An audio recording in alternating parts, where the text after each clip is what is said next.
सीधे आपको ले चलते चंपावत, जहां पर मुख्यमंत्री पुष्कर सिंह धामी आभार रैली को संबोधित कर रहे हैं। क्या कुछ कह रहे हैं, सुन लेते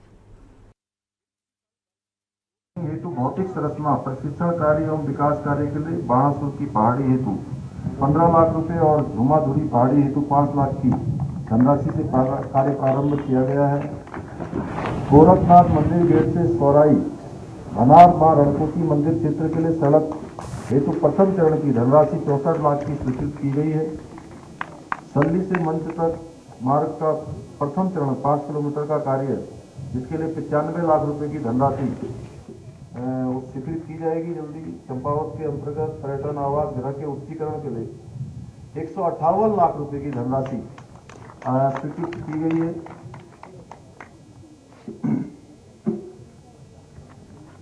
चंपावत जनपद के अंतर्गत 100 बागानों में 100 बगीचों में प्रति बागान 250 सेब के पौधे लगाए जाएंगे।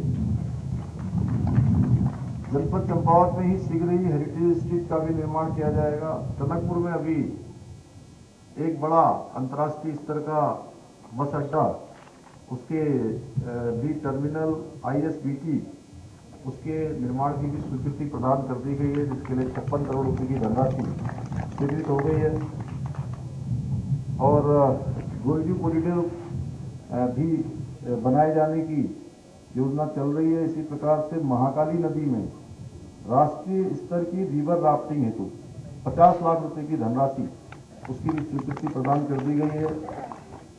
घटकू हिडम्बा मंदिर को कुमाऊं शैली में निर्माण हेतु उसकी भी धनराशि स्वीकृत हो गई है। और शूटिंग रेंज का भी जल्दी निर्माण कार्य किया जाएगा। महाकाली नदी में रिवर राफ्टिंग अप्रोच रोड निर्माण के लिए, अप्रोच रोड के लिए 69 लाख रुपए की धनराशि की स्वीकृति प्रदान की गई है। अभी ये पूरे हमारे जितने भी कुमाऊं के प्रमुख मंदिर हैं, उन सभी मंदिरों को एक कॉरिडोर के अंतर्गत जो बनाए जाने की योजना है, उसमें हमारे चंपावत जनपद के भी बहुत सारे मंदिर उसके अंतर्गत आ रहे हैं। और मुझे आपको यह बताते हुए खुशी हो रही है कि इस बार की जो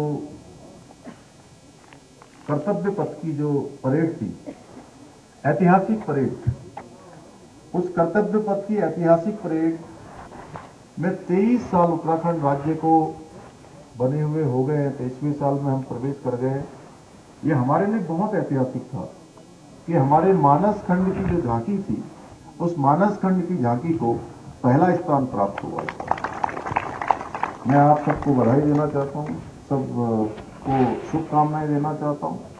ऐसे बहुत सारे योजनाएं हैं, लगभग 100 से ज्यादा हमने यहाँ पर अभी घोषणाओं में जो प्रमुख कार्य मुख्यमंत्री घोषणा में उनको सम्मिलित किया है, और उनमें से लगभग 40 के लगभग अब पूरी हो गई और बाकी की सारी गतिमान है।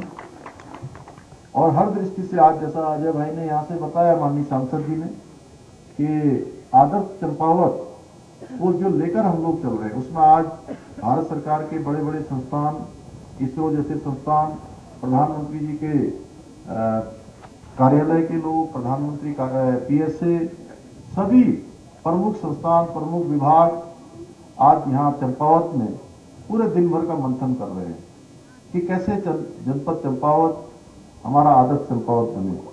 उसके लिए लगातार काम किया जा रहा है। भाइयों बहनों, आज हम तेजी से उत्तराखंड को भी आगे बढ़ाने का काम कर रहे हैं, क्योंकि माननीय प्रधानमंत्री जी ने बाबा केदार की भूमि से कहा था कि 21वीं सदी का तीसरा दशक उत्तराखंड का दशक होगा। और 21वीं सदी का तीसरा दशक उत्तराखंड का दशक बनाने के लिए हर क्षेत्र में हम लोग काम कर रहे हैं। मैं आप सबको विश्वास दिलाता हूं कि हमारी सरकार जो भी वायदा करेगी, उस वायदे को पूरा करने का हम संपूर्ण प्रयास करेंगे। इसके लिए आपका ये मुख्य सेवक रात दिन कार्य कर रहा है। मुझे पूरा विश्वास है कि चंपावत के साथ साथ पूरे प्रदेश को आगे बढ़ाने के लिए मेरे प्रयासों में चंपावत का प्रत्येक नागरिक, प्रत्येक भाई बहन, प्रत्येक बड़े बुजुर्ग, प्रत्येक हमारे नौजवान साथी सदा की तरह हमेशा साथ देंगे, मेरा समर्थन करेंगे और देवभूमि को, पवित्र भूमि को विकसित करने में अपना पूरा योगदान सहयोग प्रदान करेंगे। और आज मैं धन्यवाद करना चाहता हूं अपने सभी चंपावत के वासियों का। उन्होंने आज शॉर्ट नोटिस में भी बड़ी संख्या में आकर आज जो हमारा उत्साहवर्धन किया है, निश्चित रूप से ये संपूर्ण प्रदेश के अंदर चंपावत की जनता ने आगे आकर जो एक काम भविष्य के निर्धारण के लिए, हमारे बेटे बेटियों के लिए, हमारे भाई बहनों के लिए, प्रतियोगी परीक्षाओं में भाग लेने वालों के लिए, ये आगे के लिए, उनके विकास के लिए, उनके मन में कोई संदेह न रहे, उनके मन में किसी प्रकार की कोई कमी ना आए, उनके मन में कभी ये ना आए कि हम परीक्षाओं की तैयारी कर रहे हैं, क्या ये परीक्षा निष्पक्ष हो पाएंगी कि नहीं हो पाएंगी।